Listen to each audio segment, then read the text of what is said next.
ವಿರಾಮದ ನಂತರ ಜಾತಕ ಫಲ ಕಾರ್ಯಕ್ರಮಕ್ಕೆ ಮತ್ತೊಮ್ಮೆ ಸ್ವಾಗತ. ಶಾಸ್ತ್ರಿಗಳ ಈ ದಿನ 12 ರಾಶಿಗಳ ಫಲಾಫಲ ಯಾವ ರೀತಿಯಾಗಿದೆ?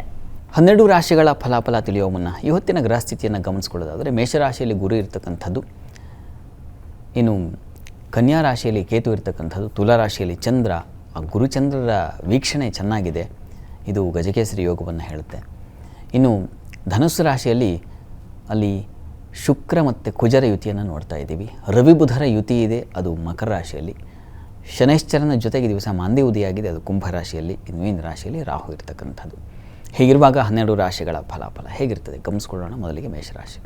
ಮೇಷರಾಶಿಯವರಿಗೆ ದಿವಸ ಒಳ್ಳೆಯ ಉತ್ತಮವಾದ ಶುಭ ಕಾರ್ಯಗಳು ನೆರವೇರತಕ್ಕಂಥ ದಿವಸ. ಸಂಗಾತಿಯಿಂದ ಸಹಕಾರ ಚೆನ್ನಾಗಿದೆ, ವ್ಯಾಪಾರದಲ್ಲಿ ಹೆಚ್ಚಿನ ಅನುಕೂಲ ಸಿಗುತ್ತೆ, ಲಾಭದಾಯಕವಾಗಿರುತ್ತದೆ. ಹಾಲು ಹೈನುಗಾರರಿಗೆ ತುಂಬ ಚೆನ್ನಾಗಿದೆ. ಸಿಹಿ ಪದಾರ್ಥದ ಹೋಟೆಲ್ ಇಂಡಸ್ಟ್ರಿಯಲ್ಲಿರ್ತಕ್ಕಂಥವರಿಗೆಲ್ಲ ತುಂಬ ಚೆನ್ನಾಗಿದೆ.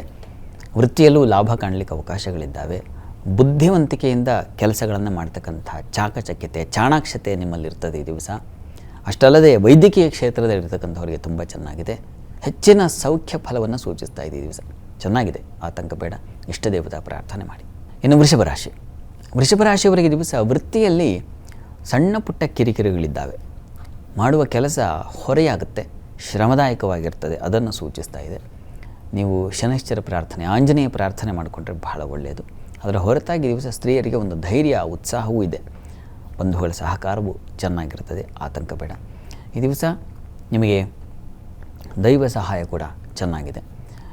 ಪ್ರಾರ್ಥನೆಗೆ ದಿವಸ ನೋಡಿ, ಅಲ್ಲಿ ಒಂದು ಆಂಜನೇಯನ ಪ್ರಾರ್ಥನೆ ಮತ್ತೊಂದು ಗಣಪತಿ ಪ್ರಾರ್ಥನೆ ಎರಡೂ ಕೂಡ ತುಂಬ ಸಹಕಾರವಾಗುತ್ತೆ.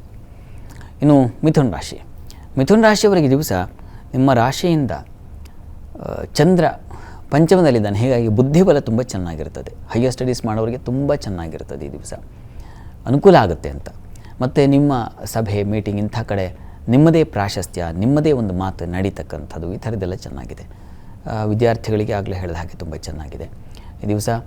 ನಿಮ್ಮ ಒಂದು ತೊಡಕೇನಪ್ಪ ಅಂದರೆ ತಂದೆ ಮಕ್ಕಳಲ್ಲಿ ಭಿನ್ನಾಭಿಪ್ರಾಯ ಇದೆ. ಸಣ್ಣ ಪುಟ್ಟ ಕಿರಿಕಿರಿ, ದೊಡ್ಡ ಪ್ರಮಾಣದಲ್ಲಿ ಏನೂ ಅಲ್ಲ, ಆತಂಕ ಬೇಡ. ಈ ದಿವಸ ಪ್ರಾರ್ಥನೆಗೆ ನೀವು ವಿಷ್ಣು ಸಹಸ್ರನಾಮ ಹೇಳಿಕೊಂಡ್ರೆ ತುಂಬ ಒಳ್ಳೆಯದು. ಬುಧ ಅಷ್ಟಮದಲ್ಲಿದ್ದಾನೆ, ಆರೋಗ್ಯ ದೃಷ್ಟಿಯಿಂದ ವಿಷ್ಣು ಸಹಸ್ರನಾಮ ಅಥವಾ ಆದಿತ್ಯ ಹೃದಯ ಎರಡೂ ಆಗುತ್ತೆ. ಇನ್ನು ಕರ್ಕಟಕ ರಾಶಿ. ಕರ್ಕಟಕ ರಾಶಿಯವರಿಗೆ ದಿವಸ ಸುಖವಾದ ದಿವಸ. ಬಂಧುಗಳ ಸಹಕಾರ, ಬಂಧುಗಳ ಒಡನಾಟ, ಒಂದು ಒಳ್ಳೆಯ ವಾತಾವರಣವನ್ನು ನೀವು ಈ ದಿವಸ ಅನುಭವಿಸ್ತೀರಾ. ಪ್ರಯಾಣದಲ್ಲಿ ಚೆನ್ನಾಗಿರ್ತದೆ, ಅನುಕೂಲಕರವಾಗಿರ್ತದೆ ಈ ದಿವಸ. ಮಿತ್ರರ ಜೊತೆಗೆ ಒಂದು ಒಡನಾಟ ಚೆನ್ನಾಗಿರ್ತದೆ. ವೃತ್ತಿಯಲ್ಲೂ ನಿಮಗೆ ಯಾವುದೇ ಕಿರಿಕಿರಿಗಳು, ತೊಡಕುಗಳು ಇಲ್ಲ ಈ ದಿವಸ. ವಸ್ತು ನಷ್ಟತೆ ಇದೆ, ಹುಷಾರಾಗಿರಿ. ಮತ್ತು ಸ್ವಲ್ಪ ಮುಖಭಂಗ, ಅವಮಾನ, ಈ ಥರದ್ದು ಒಂದು ಸ್ವಲ್ಪ ಅಂಥದ್ದೊಂದು ಲಕ್ಷಣ ಸೂಚಿಸ್ತಾ ಇದೆ. ಇದರ ನಿವಾರಣೆಗೆ ಆಂಜನೇಯನ ಪ್ರಾರ್ಥನೆಯನ್ನೇ ಮಾಡಿ, ಅನುಕೂಲ ಆಗುತ್ತೆ. ಇನ್ನು ಸಿಂಹರಾಶಿ. ಸಿಂಹರಾಶಿಯವರಿಗೆ ಈ ದಿವಸ ವೃತ್ತಿಯಲ್ಲಿ ಅನುಕೂಲದ ಫಲಗಳನ್ನು ಸೂಚಿಸ್ತಾ ಇದೆ, ಸಂಶಯ ಇಲ್ಲ.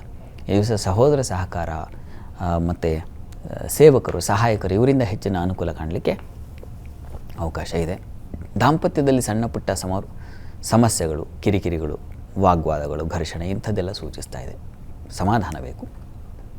ಆದರೆ ದೈವ ಸಹಾಯ ಚೆನ್ನಾಗಿದೆ.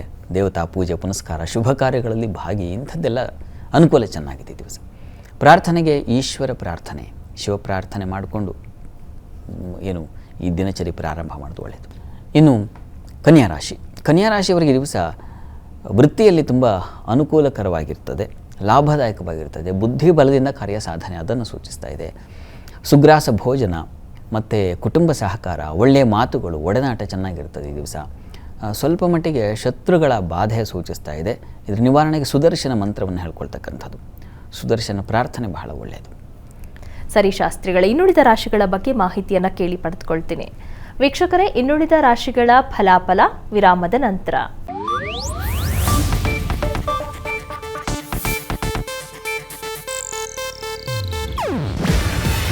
ಇದು ಏಷ್ಯಾನೆಟ್ ನ್ಯೂಸ್ ನೆಟ್ವರ್ಕ್ ಪ್ರಸ್ತುತಿ.